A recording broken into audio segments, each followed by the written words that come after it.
हालात में सेना के जाबाजों ने 2 अलग अलग रेस्क्यू ऑपरेशन चलाकर सैकड़ों लोगों की जान बचाई। जम्मू कश्मीर के कुपवाड़ा में भीषण बर्फबारी से पैदा हुए कठिन हालात के बीच सेना ने एक गर्भवती महिला की जान बचाई, तो गांदरबल जिले में एवलांच के बाद जोजिला सुरंग में फंसे 172 लोगों का सफल रेस्क्यू भी किया गया।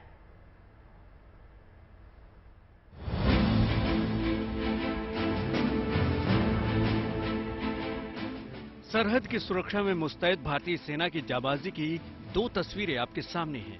पहली तस्वीर जम्मू कश्मीर के कुपवाड़ा से है, जहां भारतीय सेना ने किसी देवदूत की तरह आकर गर्भवती महिला की जान बचाई। तो दूसरी तस्वीर लद्दाख के जोजिला सुरंग की है, जहां कंस्ट्रक्शन साइट पर फंसे 172 श्रमिकों का सेना ने रेस्क्यू किया। सेना के मिशन जिंदगी में सबसे पहले बात गर्भवती महिला की जान बचाने की, जब शनिवार और रविवार की दरमियानी रात को बेहद मुश्किल हालात में लंबे रेस्क्यू ऑपरेशन चलाकर महिला की जान बचाई जा सकी। कुपवाड़ा के तंगधार के एक अस्पताल में गर्भवती महिला को लेबर पेन की शिकायत के बाद भर्ती कराया गया था।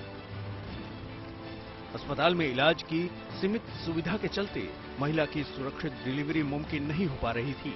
महिला की हालत लगातार खराब हो रही थी। ऐसे में उसे तुरंत अच्छे अस्पताल ले जाने की जरूरत थी, लेकिन पिछले 7 दिनों से हो रही भीषण बर्फबारी से ऐसा करना मुश्किल नहीं हो पा रहा था, क्योंकि बर्फबारी की वजह से राष्ट्रीय राजमार्ग 701 बंद हो गया था। लिहाजा प्रशासन को जानकारी दी गई। इसके बाद स्थानीय प्रशासन ने सेना से मदद मांगी। खबर मिलते ही सेना मिशन जिंदगी को अंजाम देने में जुट गई। गर्भवती महिला को तत्काल 2 यूनिट ब्लड डोनेट किया गया।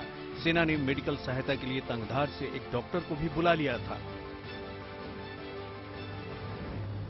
महिला को तंगधार से कुपवाड़ा लाने के लिए हेलीकॉप्टर की जरूरत थी, लेकिन बर्फ से ढके उस इलाके में हेलीकॉप्टर की लैंडिंग बहुत मुश्किल थी। लिहाजा जेसीबी का इस्तेमाल कर हेलीपैड पर से बर्फ को हटाया गया। बहुत मुश्किल थी। हम रात के 11 बजे से इनफैक्ट वेट कर रहे थे, बट अनफेवरेबल वेदर कंडीशंस की वजह से चॉपर आ नहीं पाया। तो अभी सुबह 9:30 बजे वेदर इम्प्रूव हो गया, तो अभी चॉपर आ गया, तो पेशेंट्स को लेके चला गया।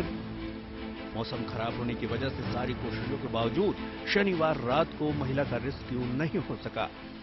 रविवार सुबह को हेलीकॉप्टर आने के बाद महिला को एम्बुलेंस से हेलीपैड तक लाया गया। करीब 10:30 बजे कुपवाड़ा के अस्पताल तक एयरलिफ्ट किया गया। आखिरकार भारतीय सेना के साहस और जांबाजी से महिला की जान बचाई जा सकी। सेना के मिशन जिंदगी की यह तस्वीर जम्मू कश्मीर के गांदरबल जिले की है, जहां जोजिला सुरंग के कंस्ट्रक्शन साइट पर 172 मजदूर भारी बर्फबारी में फंस गए। दरअसल 14 जनवरी को शाम यहां इलाके में एवलांच हुआ था। यह हिमस्खलन इतना जबरदस्त था कि 172 मजदूर कंस्ट्रक्शन साइट पर फंस गए और यह पूरा इलाका मुख्य रास्ते से कट गया, जिसके बाद मजदूरों को बचाने के लिए सेना से मदद मांगी गई। खबर मिलते ही आर्मी एक्शन में आई, लेकिन खराब मौसम की वजह से रविवार सुबह बचाव अभियान शुरू करने की योजना बनाई गई। रविवार सुबह वुसान में कमांडेंट असम राइफल्स बटालियन ने राहत और बचाव अभियान शुरू किया। विशेषज्ञ उपकरण, आर्मी डॉग्स और मेडिकल गियर के साथ हिमस्खलन बचाव दलों को तैनात किया गया। कड़ी मशक्कत के बाद सेना की रेस्क्यू टीम ने ऑपरेशन जिंदगी शुरू की। अपनी मुस्तैदी और जाबाजी से सेना ने हिमस्खलन में फंसे सभी 172 मजदूरों को सुरक्षित बचाने में कामयाबी हासिल कर ली।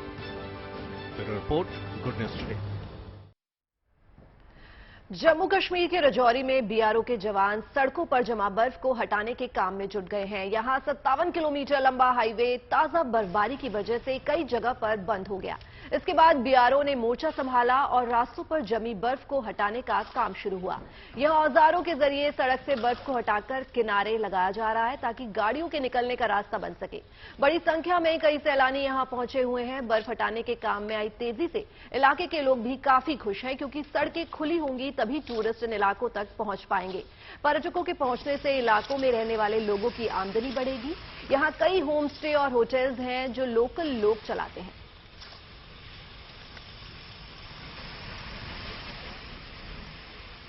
तो बीआरओ के जवान जो हैं वो बर्फ हटाने में जुटे हुए हैं, ताकि सैलानियों के आने में कोई दिक्कत ना हो। और बर्फ के बीच सेना का ये मिशन जो है वो कितनी कामयाबी हासिल करता है, ये आप देख सकते हैं इन तस्वीरों में।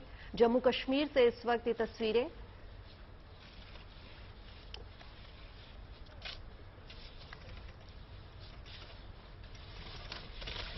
जो भी आ रहे हो वो रजौरी डिस्ट्रिक्ट में यहीं आता है। रजौरी डिस्ट्रिक्ट से 30-32 किलोमीटर दूर है ये कुटरंका बुदल। यहाँ पे आओ, एक्सप्लोर करो, बहुत अच्छा व्यू मिलेगा आपको यहाँ पे। फैमिली के साथ आप आओ। रोड भी कितनी अच्छी है, रोड बहुत प्लेन है। डीकेजी वाली रोड से तो बहुत अच्छी रोड है यहाँ पे।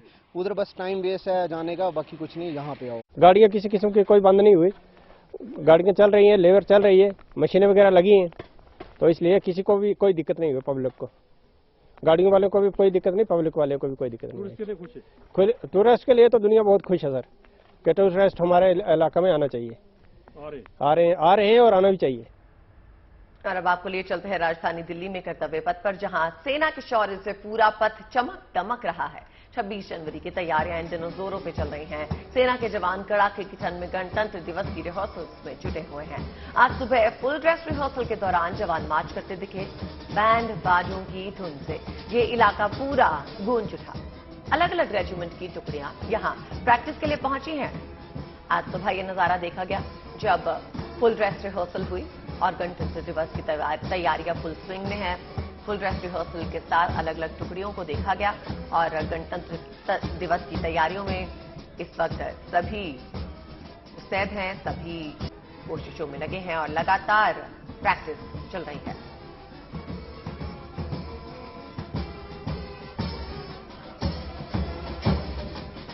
बता दें आपको दिल्ली में पारा इस वक्त 2 डिग्री से नीचे है, लेकिन फिर भी सेना के जवान इस ठंड में गणतंत्र दिवस की रिहर्सल्स में जुटे हुए हैं। आज सुबह ही फुल ड्रेस रिहर्सल हुआ और इस दौरान जवान मार्च करते हुए दिखाई दिए।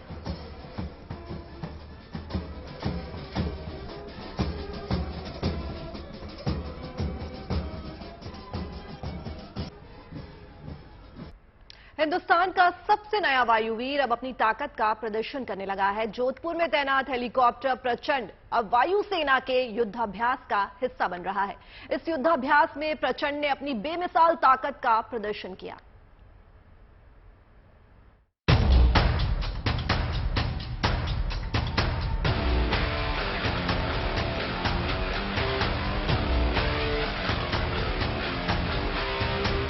रफ्तार और फुर्ती में इसे कोई मात नहीं दे सकता।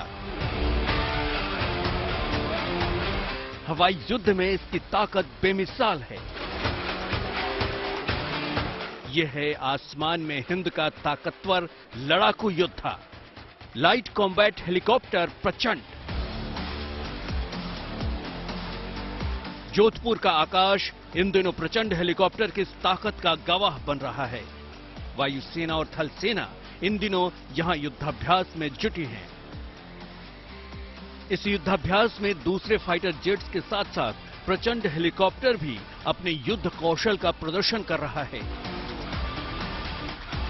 वायुसेना के इस जाबाज योद्धा को पिछले साल 3 अक्टूबर को सेना में शामिल किया गया था। अब यह हेलीकॉप्टर सेना के युद्धाभ्यास का हिस्सा बनने लगा है। युद्ध के लिए जरूरी सभी मानकों पर खरा उतरने के बाद ही प्रचंड को सेना का सिपहसालार बनने का गौरव हासिल हुआ था। अब ऐसे युद्धाभ्यास में प्रचंड एक बार फिर अपने हुनर का प्रमाण दे रहा है। We have flown this chopper quite a lot in our unit, and we are quite impressed with its capabilities. It has been able to deliver on all the parameters that have been given by our able PSU HL during day and night, and in all types of terrains, be it the deserts of Rajasthan, the mountains of Jammu and Kashmir, or the forests in the eastern sector of our country. This aircraft is capable of performing all roles envisaged for a modern attack helicopter. प्रचंड में ऐसी कई खूबियां हैं जो इसे हवाई युद्ध का ऑलराउंडर बना देती हैं। हवा में इन हेलीकॉप्टर्स की रफ्तार दूसरे हेलीकॉप्टरों से ज्यादा होती है। इनकी फुर्ती ऐसी है कि ये तेज रफ्तार में ही बड़ी आसानी से घूम सकते हैं। हिंदुस्तान एरोनॉटिक्स लिमिटेड ने स्वदेशी तकनीक से ऐसा लड़ाका तैयार किया है जो पूरी दुनिया में मिसाल बन गया है। प्रचंड हेलीकॉप्टर को 2 पायलट उड़ाते हैं। इसकी लंबाई 51.1 फीट है। ये एक बार में 5800 किलो का वजन ले जा सकते हैं। इनमें टर्बोमेकर शक्ति इंजन लगे हैं। इस इंजन की ताकत 1032 किलोवाट है। प्रचंड की अधिकतम रफ्तार 330 किलोमीटर प्रति घंटा है। ये 3 घंटे से ज्यादा देर तक हवा में रह सकते हैं। ये अधिकतम 21,300 फीट की ऊंचाई तक उड़ सकते हैं। पहाड़ी इलाके में हो रही जंग में इन हेलीकॉप्टरों को मात देना नामुमकिन है। करगिल में हुए युद्ध के दौरान भी सेना को कॉम्बैट हेलीकॉप्टर की जरूरत महसूस हुई थी। सेना को ऐसे हेलीकॉप्टरों की जरूरत थी जो वजन में हल्के हों और हजारों फीट की ऊंचाई पर दुश्मन के ठिकानों को तबाह कर सके। इन्हीं जरूरतों को ध्यान में रखते हुए ही हिंदुस्तान एरोनॉटिक्स लिमिटेड ने प्रचंड का डिजाइन तैयार किया। ये हेलीकॉप्टर करगिल और लद्दाख जैसे इलाकों में हजारों फीट की ऊंचाई पर दुश्मन को अपने अचूक निशाने से नेस्तनाबूद कर सकते हैं। सेना के अपाचे हेलीकॉप्टर ऐसे मोर्चों पर दुश्मनों का मुकाबला करने के लिए पहले से तैयार हैं, लेकिन अब प्रचंड के आने से देश कॉम्बैट हेलीकॉप्टर का बेड़ा तैयार करने में आत्मनिर्भर हो चुका है। भारत में बना प्रचंड कई मायनों में अपाचे से भी बेहतर है। प्रचंड का वजन करीब 2.25 टन है, जबकि अपाचे 5 टन से ज्यादा वजनी है। वजन कम होने से ये ऊंचे रण क्षेत्र में हथियारों के साथ आसानी से उड़ सकता है। प्रचंड एक बार में 700 किलोमीटर की उड़ान भर सकता है, जबकि अपाचे की रेंज 475 किलोमीटर है।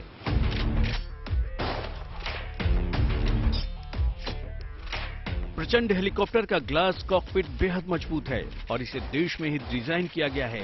इस हेलीकॉप्टर में ऐसी आधुनिक तकनीक है जिनकी मदद से ये दुश्मन के राडार को आसानी से चकमा दे सकता है। इसमें 20 mm गन के साथ रॉकेट दागने के 2 पॉड भी लगे होते हैं। प्रचंड को देश और विदेश में बनी कई घातक मिसाइलों से लैस किया जा सकता है। इसे उड़ाने वाले पायलट अपने हेलमेट में लगे एक खास कैमरे की मदद से दुश्मन पर अचूक निशाना लगा सकते हैं। अपनी इन्हीं खूबियों की वजह से प्रचंड वायुसेना और थल सेना दोनों का सबसे भरोसेमंद हवाई योद्धा बन गया है। जोधपुर एयरबेस पर वायुसेना ने प्रचंड के पहले स्क्वाड्रन को तैनात कर दिया है। अपने बेमिसाल ताकत के दम पर प्रचंड आसमान में सुरक्षा का ऐसा चक्रव्यूह तैयार करता है जिसे भेद पाना किसी भी दुश्मन के बस की बात नहीं है। Bureau report, good news today. और अब बात उत्तराखंड के उस मेले की जिसमें कभी तिब्बत के व्यापारी भी हिस्सा लिया करते थे। ये बात भारत चीन के बीच हुए 1962 के युद्ध से पहले की है। मकर संक्रांति से इसी माघ मेले की शुरुआत हो चुकी है। ये आयोजन 9 दिन तक चलेगा और इसमें हर उस चीज का ख्याल रखा जाएगा जो पर्यटकों को लुभा सके। देखिए रिपोर्ट।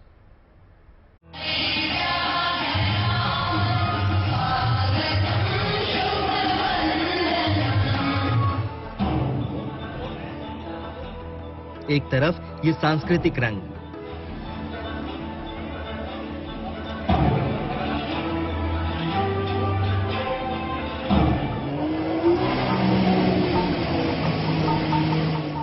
तो दूसरी ओर पानी के बीच ये एडवेंचर।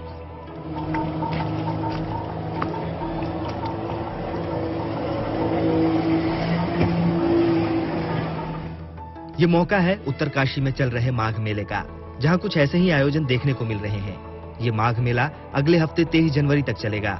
इसमें सैलानियों के लिए जोशीयाड़ा झील में वाटर एडवेंचर का भी इंतजाम किया गया है।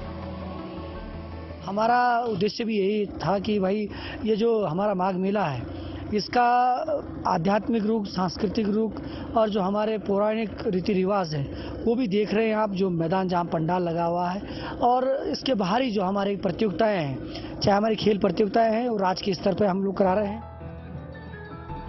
कोरोना काल के बाद इस बार ये मेला भव्य रूप से मनाया जा रहा है। इस मेले का मुख्य आकर्षण देव डोलियां होती हैं, जो कि मकर संक्रांति पर गंगा स्नान के लिए विभिन्न गांव से यहाँ पहुंची। डोली जिस गांव से आई है उस गांव के सैकड़ों लोग यहां पर आते हैं। ये कंडार देवता और हरि महाराज की डोली है। इन्हीं का मेन यहां पर जो है इम्पोर्टेंस होती है। इन्हीं देव डोलियों के द्वारा जो है मेले का आगाज विधिवत रूप से किया जाता है। धार्मिक मान्यताएं इन देव डोलियों की है। देखिए किस तरीके से जो है ये देवता अवतरित हो रहे हैं इन देव डोलियों में। ये देव डोली मूक होने के बाद भी बहुत कुछ बोलती है और यहाँ के जो स्थानीय लोग हैं, धार्मिक आस्था और विश्वास इन लोगों के मध्य में है, इन डोलियों के प्रति है। इस मेले का रोमांच देखते ही बन रहा है। असल में आसपास के जिलों से भी सैकड़ों लोग इस मेले में शिरकत करने पहुंच रहे हैं। साथ ही दूसरे राज्यों से आए सैलानी भी खुद को यहाँ आने से नहीं रोक पा रहे हैं। काफ़ी मज़ा आ रहा है यहाँ पर, क्योंकि उत्तरकाशी में सब चीज़ें हैं, नेचुरल चीज़ें हैं, इसका आनंद उठा रहे हैं यहाँ पर। और मैं औरों को भी कहना चाहूँगा कि यहाँ पर आएँ, इस चीज़ का लुत्फ उठाएं। यकीनन ऐसे आयोजनों से न सिर्फ यहाँ रोजगार के नए अवसर पैदा होते हैं, बल्कि ये पहाड़ों की खूबसूरती में चार चांद लगा देते हैं। Bureau report, good news today. Varanasi में नई बसाई गई या कहीं की बनाई गई टेंट सिटी में सैलानियों की पहली खेप पहुंच गई है। मकर संक्रांति के दिन पहुंचे इन लोगों का स्वागत किया गया। इस टेंट सिटी का उद्घाटन 13 जनवरी को प्रधानमंत्री मोदी ने किया था। यूपी के इस पहले टेंट सिटी में लोगों को काशी को करीब से समझने का मौका दिया जा रहा है।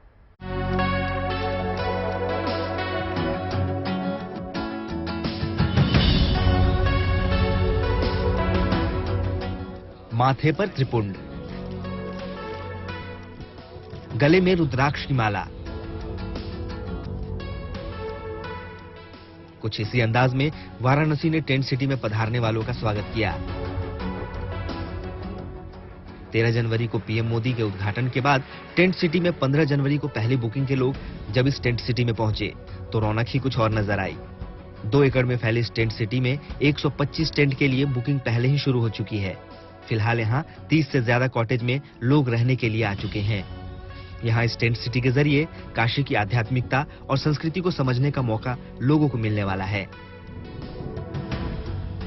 इसे इस तरह से डिजाइन किया गया है कि गंगा किनारे ही काशी की पूरी झलक लोगों को मिल सके। ये टेंट सिटी पूरी तरह से लग्जरी प्रॉपर्टी की तर्ज पर डिजाइन किया गया है, जिसमें आरामदायक सुविधाएं मुहैया कराई गई हैं, जिसका जिम्मा निरान ग्रुप ने उठाया है, जिसने यहाँ के लिए 2 तरह के पैकेज ऑफर किए हैं, जिनमें पहला 1 रात 2 दिन और दूसरा 2 रात 3 दिन का ऑफर है।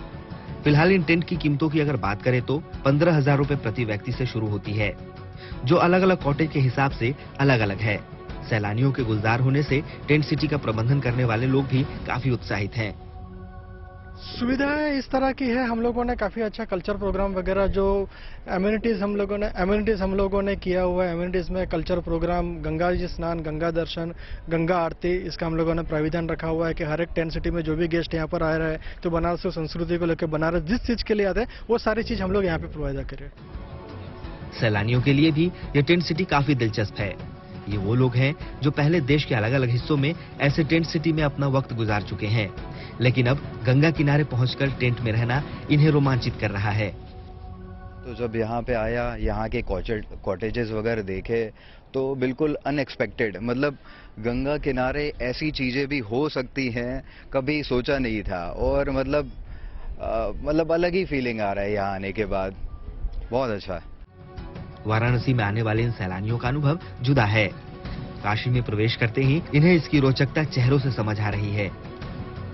बहुत ज्यादा अपने आप को खुशकिस्मत समझती हूँ कि मैं यहाँ आई हूँ और ऐसी चीजें देखी हैं जो मैंने नहीं एक्सपेक्ट की थी कभी भी, कि ऐसी चीजें भी यहाँ हो सकती हैं जो बनारस में मैंने देखी है। भोलानाथ की नगरी में इतने सारे शहरों से, इनफैक्ट आउट ऑफ इंडिया से भी लोग आ रहे हैं देखने के लिए। काशी की टेंट सिटी से काशी के दर्शन को जीने का मौका देने की बात कही जा रही है। लोगों में इसे लेकर एक उत्सुकता है, क्योंकि काशी का दर्शन देखना और समझना दोनों अपने आप में अहमियत रखता है।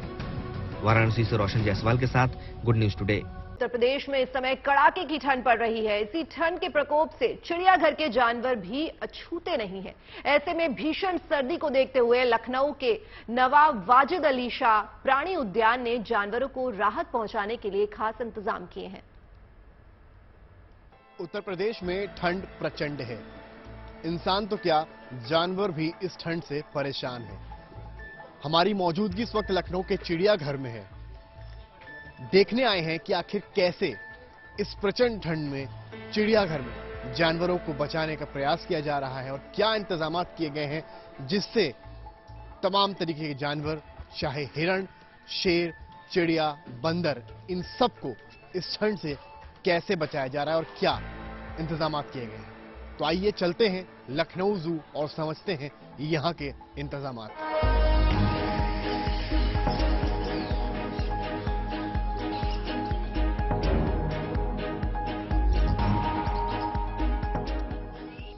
आ चुके हैं चिड़ियाघर के पक्षियों के बारे में और दिखाने आपको कि क्या इंतजामात यहाँ पर पक्षियों को ठंड से बचाने के लिए करे गए हैं।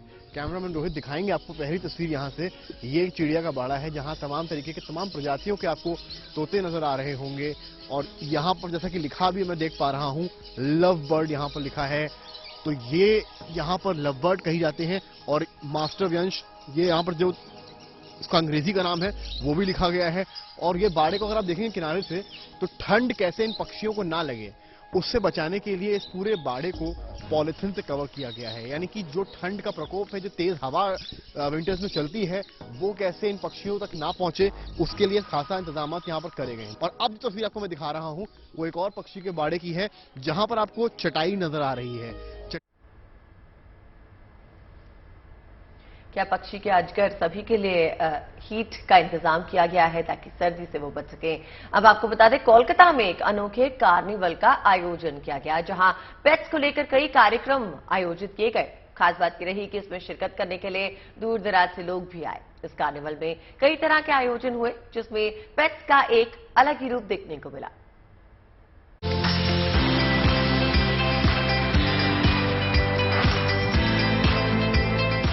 फैशन परेड, गेम्स और ढेर सारी मस्ती, लेकिन इन डॉग्स की जिन्हें आप अलग अंदाज में देख रहे हैं वो भी क्यों ना, जब ये दिन इनके लिए खास तौर पर इस तरह बनाया गया है, वो भी पेट कार्निवल का नाम देकर।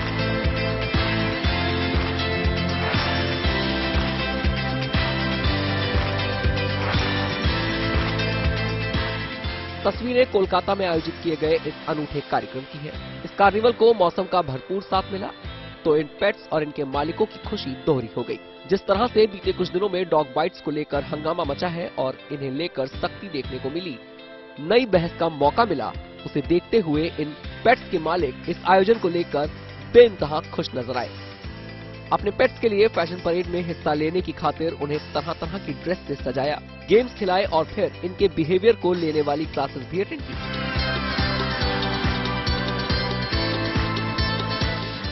दिलचस्प बात यह है कि इसमें हिस्सा लेने के लिए लोग दूर दूर से भी आए।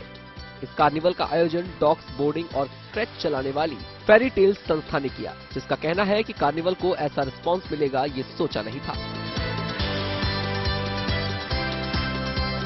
इस आयोजन का मकसद पेट्स को एक ऐसी खुली जगह मुहैया करानी थी जहां वो मस्ती करने के साथ आजाद महसूस कर सके। बहरहाल इस कार्निवल की खासियत ये भी रही कि यहाँ डॉग्स की कई वैरायटी भी देखने को मिली। अलग अलग ब्रीड के इन डॉग्स को एक साथ देखना भी एक तरह का रोमांच ही रहा। कोलकाता से अनिबान सिन्हा राय, गुड न्यूज टुडे।